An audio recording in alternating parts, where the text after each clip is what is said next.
जय जिनेन्द्र साधर्मियों। पिछले वीडियो में हमने 1 से 8 तीर्थंकर के वैराग्य के कारणों को जाना। चलिए इस वीडियो में हम आगामी 8 तीर्थंकरों के वैराग्य के कारणों को जानते हैं। 9वें पुष्पदंत जी। एक दिन उल्कापात देख तीर्थंकर पुष्पदंत जी का हृदय विरक्त हो गया।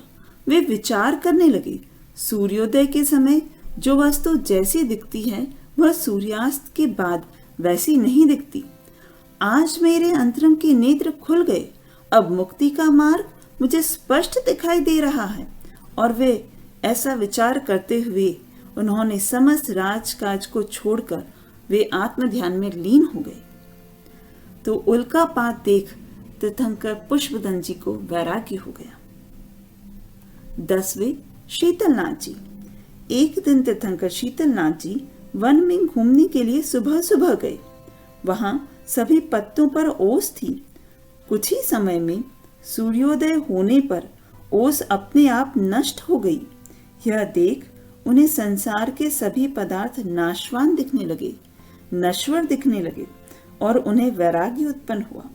उन्होंने सभी राग भाव को त्याग कर तप के द्वारा मुक्ति सदन को प्राप्त किया। ओस का विलीन होता देख शीतलनाथ तीर्थंकर को वैराग्य उत्पन्न हो गया।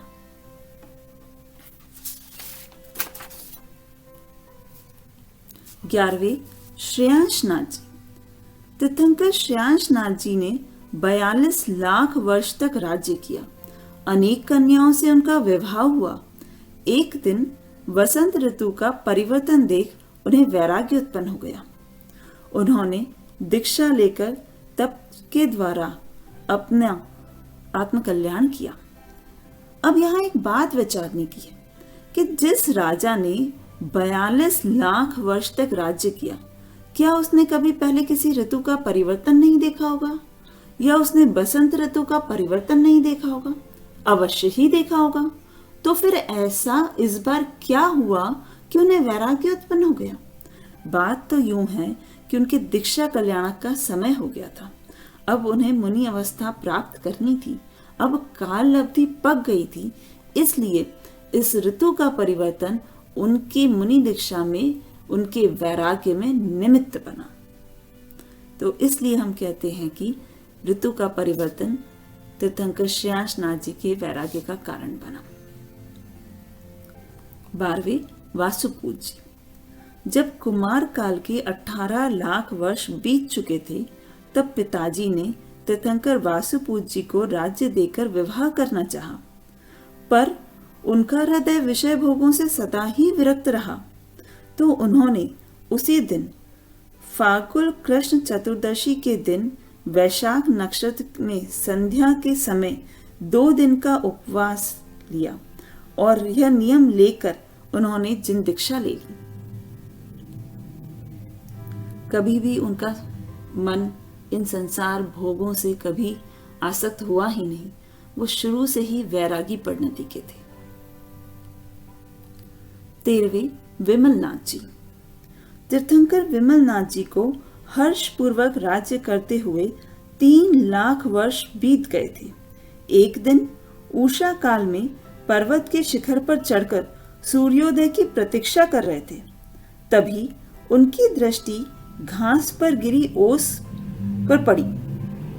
जैसे जैसे सूर्योदय होता गया, प्रकाश फैलने लगा और ओस विलीन होती गई। इस विचित्र परिणमन से उनका मन भर आया और उन्होंने निश्चय किया कि संसार से नाता तोड़ मैं अब अपने आप में समा जाऊंगा।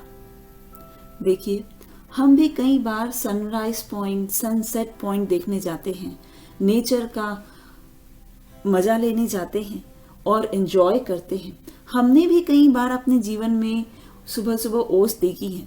अब जब हम कभी ओस देखें या नेचर को एंजॉय करने जाएं, सनराइज पॉइंट देखने जाएं, तब कभी हम ये विचार तो करें कि विमलनाथ जी को इस प्रकृति के परिवर्तन से ही वैराग्य हो गया, ताकि जो जिनवाणी हम पढ़ते हैं वो सिर्फ बुक्स में ही ना रह जाए, वो हमारे साथ सदैव रहे।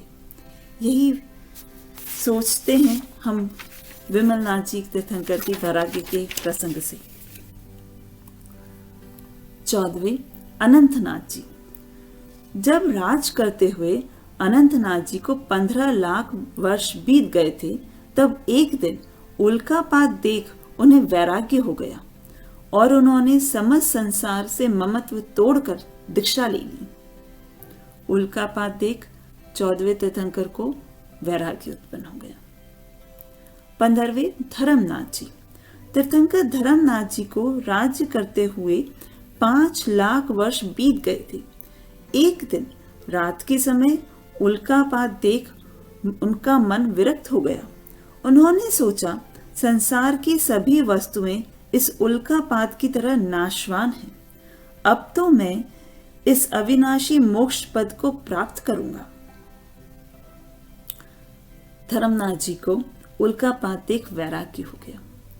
तो हमने देखा हमारे 90वें पुष्पदंत जी को, 14वें अनंतनाथ जी को और 15वें धर्मनाथ जी को, इन तीनों ही तीर्थंकरों को उल्कापात देख, इस प्रकृति का छोटा सा परिवर्तन देख वैराग्य उत्पन्न हो गया।